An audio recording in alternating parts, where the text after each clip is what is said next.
Hello दोस्तों, स्वागत है आपका आपके अपने यूट्यूब चैनल जेके विद गुरुजी में। हम पढ़ रहे हैं आरबीएसई मूल पाठ्यपुस्तकों की श्रृंखला और इस कड़ी में आज हम कक्षा 10 राजस्थान का इतिहास एवं संस्कृति ये पाठ्यपुस्तक जो कि राजस्थान प्रतियोगी परीक्षाओं के लिए बहुत ही ज़्यादा महत्वपूर्ण है, इसको पढ़ रहे हैं।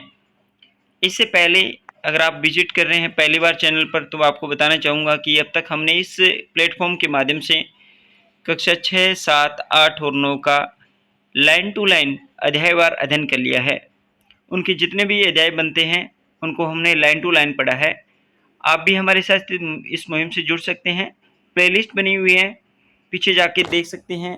कक्षा 6, इसके साथ कक्षा 7, 8 और 9 की जो मूल पाठ्यपुस्तकें आरबीएसई द्वारा जारी की जाती है, जहाँ से कंटेंट बन के आता है आपके सिलेबस के अकॉर्डिंग, आपके एग्ज़ाम के अकॉर्डिंग, वहाँ से हमने उन चीज़ों को कवर अप किया है। इसी श्रृंखला में हम अब पढ़ रहे हैं राजस्थान का इतिहास एवं संस्कृति कक्षा 10, जो कि बहुत ही ज़्यादा महत्वपूर्ण है। और इस पाठ्यपुस्तक के कुछ ऐसे टॉपिक है जिनको हमने अब तक कवर कर लिया है। अगर आप उन वीडियोस को और उन क्लासों को देखना चाहते हैं तो प्लेलिस्ट तैयार की है, वहाँ जाके आप चैनल पर देख सकते हैं। अब तक हमने इस पाठ्यपुस्तक से अध्याय नंबर 1 पढ़ लिया है, राजस्थान का संपूर्ण इतिहास, जिसमें राजस्थान की प्राचीन सभ्यताएं हुई, राजपूतों की उत्पत्ति के बारे में। इसके बाद में गोहिल वंश, और इसके बाद हमने मारवाड़ का राठौड़ वंश, बीकानेर का राठौड़ वंश, शाकंभरी के चौहान वंश को पढ़ लिया है। इसके बाद में रणथंभौर का चौहान वंश, जालोर का चौहान वंश, और इसके बाद हमने जैसलमेर का भाटी राजवंश और आमेर का कछवा वंश भी इस पाठ्यपुस्तक से पढ़ लिया है। इसके बाद हमने पढ़ा था भरतपुर का राजवंश जो कि जाट राजवंश था, उसके बारे में भी। हुड्डा सम्मेलन जैसे जयपुर का उत्तराधिकार संघर्ष, कृष्णा कुमारी विवाद तक हमने पढ़ लिया है। जोधपुर का उत्तराधिकार संघर्ष भी हमने पढ़ लिया है। आपको बताना चाहूँगा कि आप हमारे साथ ट्रस्ट कीजिए, इस वास्तविकता के साथ जुड़िए, और हम आपको बताने चाहते हैं कि राजस्थान प्रतियोगी परीक्षाओं का जो कल्चर है, वो पैटर्न है, वो चेंज हो चुका है। अब पर्सन यहाँ से लाइन टू लाइन अगर आप पढ़ोगे तभी आप इसको कवर कर सकते हो। तो इसी मुहिम के साथ आप भी जुड़ सकते हैं हमारे साथ, और हमें आप फॉलो कीजिए, चैनल को सब्सक्राइब कीजिए और निरंतर क्लासें पाइए। हम इस पाठ्यपुस्तक की श्रृंखला में ये अध्याय नंबर 2 भी पढ़ लिया है। इसके बाद में अध्याय नंबर 3 को भी पढ़ लिया है, और राजस्थान के वस्त्र और आभूषण जो हमारी अंतिम क्लास थी उसको भी हमने कवर कर लिया है। आज का जो टॉपिक है बहुत ही ज़्यादा महत्वपूर्ण रहने वाला है। अध्याय नंबर 5 को पढ़ेंगे हम, राजस्थानी चित्रकला और लोक कलाएँ। आपके एग्जाम के अकॉर्डिंग यहाँ से प्रश्न बनते ही बनते हैं। तो चलिए शुरुआत करते हैं आज की इस कंटेंट की। चित्रकला, राजस्थानी चित्रकला की विशेषताएं, राजस्थानी चित्रकला की शैलियाँ का वर्गीकरण, जिसे मेवाड़ शैली हुई, उदयपुर शैली हुई, नाथद्वारा शैली हुई, देवगढ़ शैली, मारवाड़ शैली, जोधपुर शैली, बीकानेर शैली, किशनगढ़ शैली, अजमेर शैली, हाड़ौती, बूंदी, कोटा, झालावाड़, ढूंढाड़, आमेर, जयपुर, अलवर, शेखावाटी, भित्ति चित्र। लोक कला, राजस्थान की प्रमुख लोक कलाएँ सांझी, मांडना, फड़, पाने, कावड़, मेहंदी, गोदना, कोठियाँ, व्हील, कठपुतली। इन चीज़ों को हम इस टॉपिक पे कवर करेंगे, जो कि हमारा टॉपिक है राजस्थानी चित्रकला एवं लोक कलाएँ। तो चलिए शुरुआत करते हैं आज की। कंटेंट अगर अच्छा लग रहा है तो लाइक ज़रूर कीजिएगा और अपने दोस्तों के साथ में इसे शेयर भी कीजिएगा। आज के कंटेंट की शुरुआत करते हैं अध्याय नंबर 5 से, राजस्थानी चित्रकला एवं लोक कलाएँ। चित्रकला, राजस्थानी चित्रकला का क्षेत्र अत्यंत समृद्ध है। यहाँ चित्रकला की न केवल विविध शैलियाँ प्रचलित थी, वरना ये चित्र कागजों, कपड़ों, हवेलियों, मंदिरों व महलों की दीवारों पर अर्थात भिन्न भिन्न कैनवास पर सजे हुए मिलते हैं। राजस्थान में आलनिया दरा, जो कि कोटा में है, आलनिया और दरा कहाँ है? कोटा में, बेराट जयपुर में। अब ये बेराट क्षेत्र है, ये कहाँ आ गया है? कोटपुतली बहरोड में आ चुका है, जो हमारा नया जिला बना है ना, इसके आधार पर। दर, ये भरतपुर के अंदर है। नामक स्थानों से शैलाश्रयों, यानी शैलाश्रय कौन सी? गुफाओं में आदि मानव द्वारा बनाए रेखांकन प्रदेश की प्रारंभिक चित्र परंपरा को दर्शाते हैं। वीएस वाकणकर ने राजस्थान में 1953 में कोटा में चंबल घाटी और दरा झालावाड़ के निकट कालीसिंध घाटी और अरावली में माउंट आबू तथा ईडर में चित्र शैलियों की खोज की। किसने की थी? वीएस वाकणकर ने। कब की थी? 1953 में। प्रश्न बन सकता है। प्रश्न आजकल यूनिक बनते हैं, जो कि पिछले एग्जामों में आपने नए पैटर्न को देखा भी होगा आरपीएससी और कर्मचारी चयन बोर्ड के। राजस्थान में सर्वाधिक प्राचीन उपलब्ध चित्र ग्रंथ कौन सा है? 1060 ईस्वी में रचित ओद निरुक्ति वर्ती एवं 10 वेकालिका सूत्र चूर्णी जैसलमेर भंडार में मिले हैं। सर्वाधिक प्राचीन चित्रित ग्रंथ है वो ये मिले हैं ओद निरुक्तिवर्ती एवं 10 वेकालिका सूत्र चूर्णी, जो कि जैसलमेर के संग्रहालय में प्राप्त हुए हैं। विशुद्ध राजस्थानी चित्रकला का जन्म हम 1500 ईस्वी के आसपास मान सकते हैं। कोटेज वाले प्रश्न आएंगे। अगर आपका 1, 2, 3, 4 वाला प्रश्न आता है तो उसमें आपको कथनीय प्रश्न दिया जाएगा, जिसमें आपको कौन सा कथन सत्य है या असत्य है, इस प्रकार के प्रश्न बनते हैं। तो वहाँ आपका कंटेंट क्लियर होना बहुत ही ज़्यादा अत्यावश्यक है। तो आप इस पैटर्न के साथ में हमारे साथ जुड़ सकते हैं और इन चीज़ों को क्लियर कर सकते हैं। राजस्थानी चित्रकला की जन्मभूमि मेदपाट कहाँ से मानी जाती है? मेदपाट यानी मेवाड़ से मानी जाती है, जो अजंता चित्रशैली से पूर्णतः प्रभावित है। राजस्थानी चित्रकला की जो मेवाड़ शैली है वो किस चित्रकला से प्रभावित है? ये प्रश्न बन सकता है। तो वह अजंता चित्रशैली से। राजस्थानी चित्रकला पर प्रारंभ में जैन शैली, गुजरात शैली, आभ्रंश शैली का प्रभाव था, किंतु बाद में यह मुगल शैली में प्रभावित होने लगी। राजस्थानी चित्रकला का सबसे पहला वैज्ञानिक विभाजन, ये प्रश्न बहुत बार एग्जाम में पूछा गया है, तो इसे नोट कर लीजिएगा साथ में। राजस्थानी चित्रकला का सबसे पहला वैज्ञानिक विभाजन आनंद कुमार स्वामी ने राजपूत पेंटिंग नामक पुस्तक में, किसने? आनंद कुमार स्वामी ने 1916 में किया था। किस पुस्तक में? राजपूत पेंटिंग नामक पुस्तक में। प्रश्न एक बार देख लेते हैं। राजस्थानी चित्रकला का पहला वैज्ञानिक वर्गीकरण किसने किया था? तो आनंद कुमार स्वामी ने किया था। किस पुस्तक में किया था? राजपूत पेंटिंग में, और 1916 में। कुमार स्वामी, जिसे आनंद कुमार स्वामी कह सकते हैं, ओसी गांगुली एम हेवेल ने इसे राजपूत चित्रकला कहा है। राजस्थानी चित्रकला को निम्न में से किस चित्रकारों ने, किस विद्वान ने राजस्थानी चित्रकला को राजपूत चित्रकला कहा है? प्रश्न बन सकता है। तो एक तो है कुमार स्वामी, ओसी गांगुली, हेवेल। W.H. ब्राउन ने भी अपने ग्रंथ इंडियन पेंटिंग में इस प्रदेश की चित्रकला को राजपूत कला कहा है। राजस्थान की चित्रकला को राजपूत कला किसने कहा है? तो वो कहा है W.H. ब्राउन ने।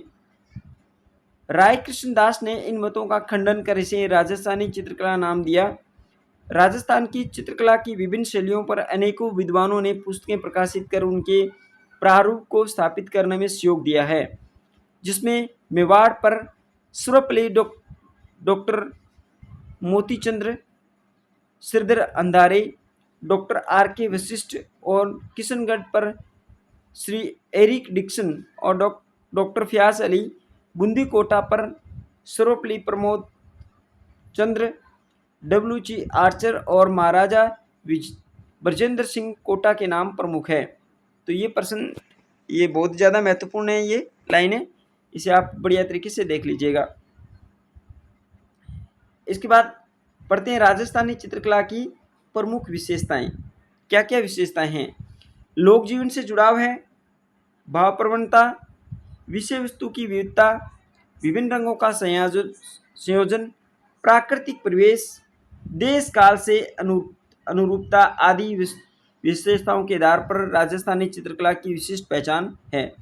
यहाँ से प्रश्न बन सकता है भाई कैसे भी, कैसे राजस्थानी चित्रकला की विशेषताएं नहीं हैं, निम्न में से राजस्थानी चित्रकला की विशेषता नहीं है, तो ये दे देगा लोक जीवन से जुड़ाव, भाव प्रवणता, विषय वस्तु की विविधता, विभिन्न रंगों का संयोजन, प्राकृतिक परिवेश, वैसे वैसे दे सकता है। तो आप प्रश्न यहाँ से भी बन सकता है।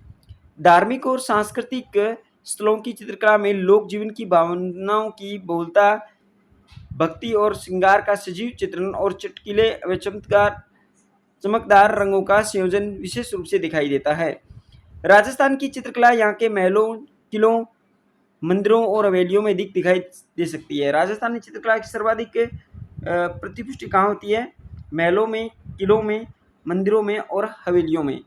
राजस्थानी चित्रकारों ने विभिन्न ऋतुओं का श्रृंगारिक चित्रण कर इन्हें मानव जीवन पर पड़ने वाले प्रभावों का अंकन किया है।